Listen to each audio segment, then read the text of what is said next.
बिल्लाहि मिनश शैतानिर रजीम बिस्मिल्लाहिर रहमानिर रहीम वमा काना और नहीं है अली नबी के लिए ऐ यगुल के वो कुछ छुपाए वमई यगलुल और जो छुपाएगा याती ले आएगा बिमा गल्ला जो उसने छुपाया यौमल क़ियामती क़ियामत के दिन सुम्मा फिर तो वफ़ा पूरा दिया जाएगा कुल्लु नफ्सिन हर जान को माँ कसबत जो उसने कमाया होगा वहुम और वो ला युज़लमून उन पर जुल्म नहीं किया जाएगा।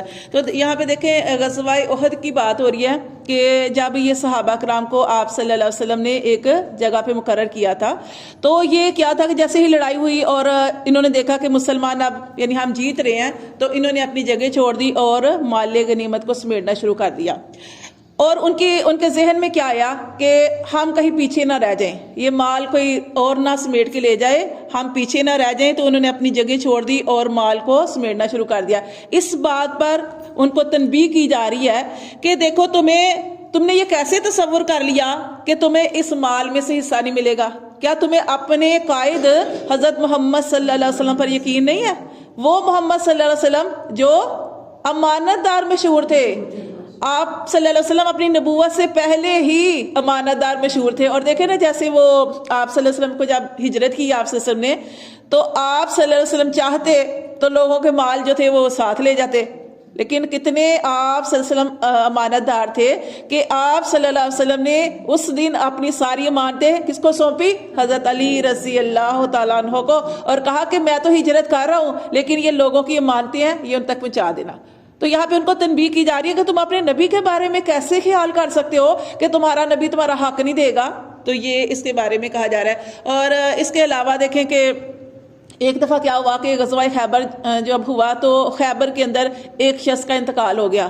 तो सहाबा कराम ने नबी सल्लल्लाहु अलैहि वसल्लम से अर्ज़ की कि अल्लाह के रसूल आप इसकी नमाज जनाजा पढ़ाएं।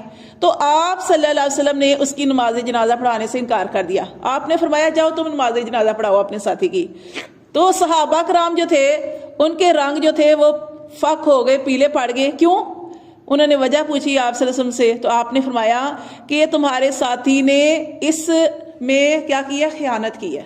खयानत क्या की थी उसने कि जैसे कोई माले गनीमत होता था उसको बराबर बराबर तकसीम किया जाता था, तो उसने 2 मोती, और वो भी नकली मोती थे, कोई हीरे के नहीं थे, सोने चांदी के नहीं थे, ऐसे ही थे। उसने उसके माल में यानी सिर्फ उसकी कीमत जो थी 2 दिरहम थी, और इतने थोड़े दिरहम के लिए उसने वो खयानत की अपने ईमान की। तो इसका मतलब है कि चोरी बड़ी हो या छोटी तो हाँ वो खयानत है। तो इसी तरह आपने हदीस में इरशाद फरमाया ना कि एक अगर कोई पत्थर है वो जहन्नम में फेंका जाए 70 साल पहले, तो 70 साल के बाद भी हो सकता है वो उसकी तय में पहुंचे। इसी तरह जिस शख्स ने दुनिया में खयानत की होगी तो उसको कहा जाएगा, उसको जहन्नम की तय में उस चीज़ को फेंक दिया जाएगा और कहा जाएगा जाओ वो जो तूने खयानत की थी उसको लेके आओ जहन्नम की तय में। 70 साल आपने फरमाया कि 70 साल से भी ज़्यादा का अरसा लगता है, फिर वो जाके जहन्नम में पहुंचती है। इसी तरह आप सल्लल्लाहु अलैहि वसल्लम ने फरमाया कि आप सल्लल्लाहु अलैहि वसल्लम ने फरमाया कि मैं उस शख्स को जानता हूँ कि जिसने खयानत की, किस चीज़ की खयानत की? किसी भी चीज़ की, तो वो क़यामत वाले दिन उस खयानत के साथ आएगा। जैसे मिसाल के तौर पर किसी ने ज़कात, जैसे आपसे आमल बनाकर भेजते थे ज़कात हासिल करने के लिए, किसी ने ऊँट में खयानत की तो क़यामत वाले दिन वो ऊँट उसकी पीठ पर या उसके कंधे पर होगा और वो शख्स उसके बोझ तले दब रहा होगा और आवाज़ें शोर मचा रहा होगा और नबी सल्लल्लाहु अलैहि वसल्लम को देखेगा अल्लाह के रसूल मेरी मदद करें। तो आप सल्लल्लाहु अलैहि वसल्लम क्या फरमाएंगे? मैं तुम्हारी अब मदद नहीं कर सकता क्योंकि मैं अल्लाह के हुक्म तुम्हें पहुंचा चुका।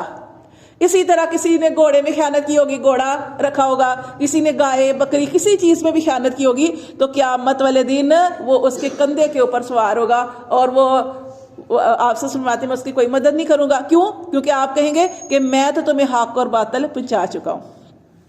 तो इसी तरह आप सल्लल्लाहु अलैहि वसल्लम ने, जैसे कि हमारे आजकल देखे हुक्मरान है वो कितना वो सियासत के लिए वो कुर्सी के लिए लड़ाई करते हैं, तो रसूल सल्लल्लाहु अलैहि वसल्लम ने इरशाद फरमाया ऐ लोगों जिसे मैं आमिल बनाऊं, किसी काम के लिए आमिल बनाऊं और फिर वो उसमें से सुई भी या उससे भी हल्की चीज जो है उसमें खयानत करे तो क़यामत वाले दिन वो हाजिर होगा। پھر ایک صحابی تھے تو اس محفل میں بیٹھے ہوئے تھے، وہ کھڑے ہوئے، انہوں نے کہا کہ اللہ کے رسول میں کبھی بھی عامل نہیں بنوں گا، میں یعنی اس چیز سے میں دستبردار ہوتا ہوں، کیوں کہ میں نہیں بنوں گا۔ آپ نے فرمایا کیوں؟ اس نے کہا کہ اللہ کے رسول یہ جو آپ نے فرمان کیا نا کہ اگر آپ نے سوئی یا اس سے چھوٹی چیز میں بھی خیانت کی ہے تو اپنی خیانت قیامت والے دن لے کے آؤ گے۔ پھر اسی طرح ایک دن کیا ہوا کہ حضرت ابو رافع رضی اللہ تعالیٰ صحابی ہیں، وہ فرماتے ہیں کہ ایک دن کیا ہوا کہ آپ صلی اللہ علیہ وسلم تیز تیز چل رہے تھے، پھر میں بھی آپ کے ساتھ تھا، آپ صلی اللہ علیہ وسلم بقی کے مقام میں پہنچے، یعنی جو جنت البقیع ہے وہاں پہ پہنچے، اور آپ نے فرمایا تجھ پر تف ہے، تجھ پر تف ہے۔ وہ صحابی کہتے ہیں میں آپ وسلم کی اس بات سے تھوڑا ڈر گیا اور میں اپنے کپڑے ٹھیک کرنے لگا اور میں تھوڑا آپ وسلم سے پیچھے رہ گیا، تو آپ نے میری طرف دیکھا اور کہا کہ تمہیں کیا ہوا، کیا بات ہے؟ تو وہ صحابی کہتے ہیں کہ اس لیے کہ اللہ کے رسول یہ جو آپ نے کہا کہ تجھ پر تف ہے، تو آپ صلی اللہ علیہ وسلم نے فرمایا میں نے تمہیں تھوڑی کہا ہے، میں نے تمہیں نہیں کہا، آپ نے فرمایا میں نے اس شخص کو کہا ہے کہ اس نے قبیلے کی طرف میں اس کو عامل بنا کر بھیجا تھا، تو اس نے اس میں سے ایک چادر جو تھی وہ چھپا لی تھی، اس میں خیانت کی تھی، اب وہ چادر آگ بن کر اس کے اوپر جو بڑک رہی ہے۔